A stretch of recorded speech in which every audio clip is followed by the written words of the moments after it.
The Guarani are among the most influential indigenous groups in South America, with a history that stretches back thousands of years.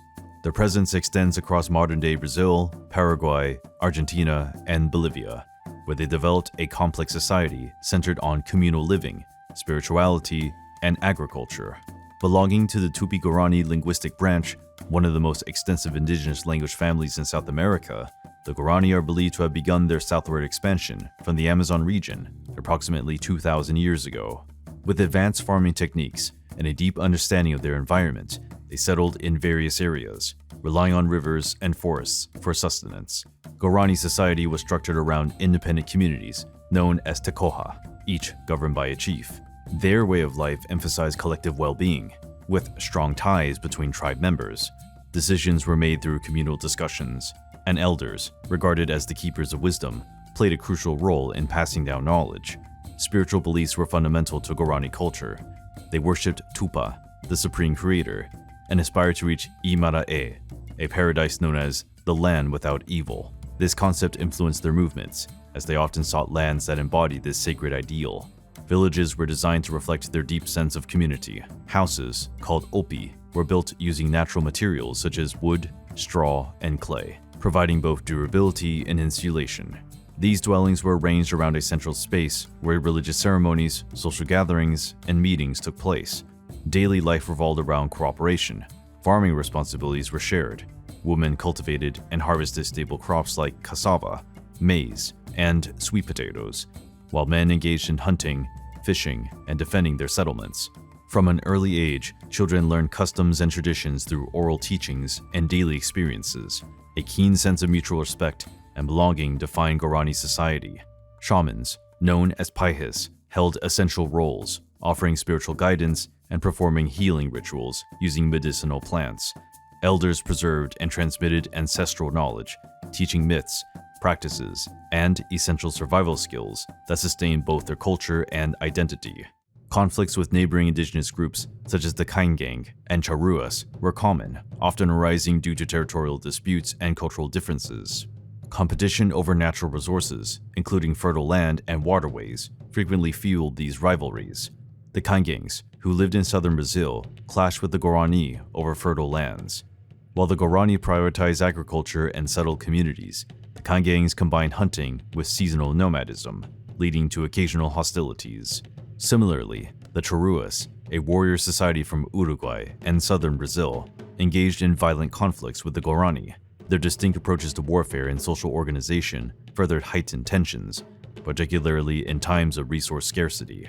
Despite these hostilities, the Guarani also formed alliances and traded with other indigenous groups, demonstrating a complex web of intertribal relationships that shaped their history.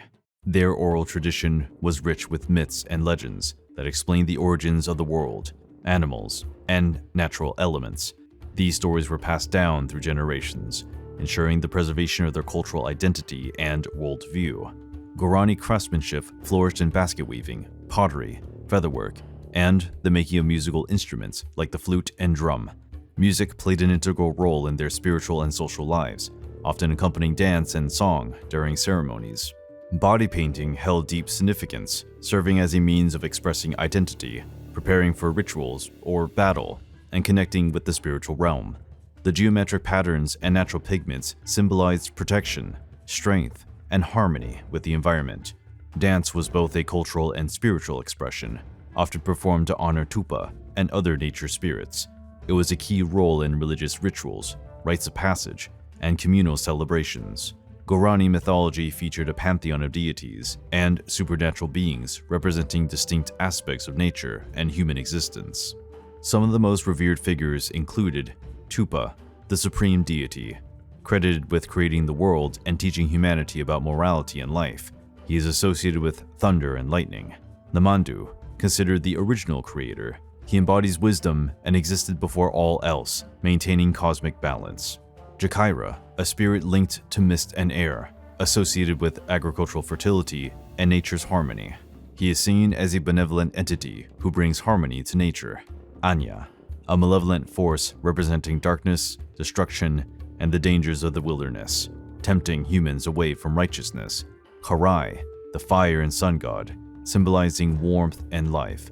but also drought and punishment for those who disregard ancestral teachings. Jasi, the moon goddess, protector of women and children, tied to fertility and dreams.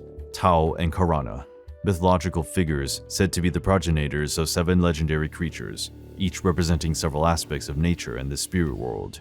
These myths played a key role in educating younger generations, instilling values of courage, respect for nature, and the importance of communal living. Through storytelling, they explained the formation of rivers, mountains, and celestial bodies, while preserving the tribe's moral and spiritual teachings.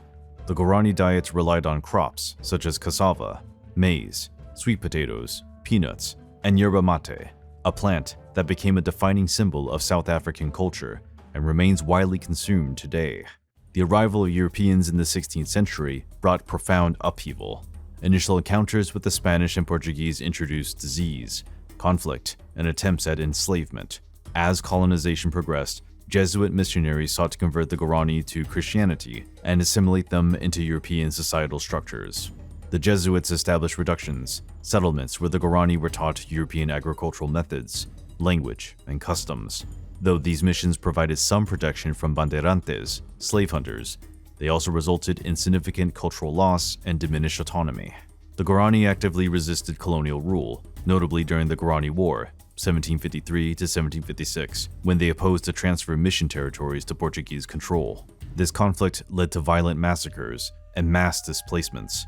After the Jesuits were expelled in 1767, many Guarani communities were left vulnerable, either integrating into colonial society or migrating to more isolated areas. The consequences of European contact were devastating. In addition to losing vast amounts of land, the Guarani population was drastically reduced by epidemics such as smallpox, which ravaged indigenous communities lacking immunity. The destruction of settlements, economic exploitation, and the forced imposition of foreign religious and societal values left lasting scars, many of which persist to this day. As colonization expanded, the Guarani suffered further displacement, and by the 12th century, their territory was increasingly encroached upon by agriculture and resource exploitation. Today, the Guarani continue to fight for land rights and the preservation of their traditions. Across multiple countries, indigenous organizations and advocacy groups work towards securing legal recognition of ancestral lands and safeguarding cultural heritage. Despite these hardships, Guarani influence remains deeply embedded in South American culture. Their language is still widely spoken in Paraguay, where it holds official status alongside Spanish. Additionally, yerba mate consumption and numerous Guarani words have been integrated into Portuguese and Spanish dialects in Brazil, Paraguay, and Argentina. The resilience of the Guarani people reflects the enduring strength of their culture and their capacity to adapt over centuries. Though they continue to face challenges, their legacy thrives through their legends, language, and customs, inspiring new generations to honor and protect their heritage.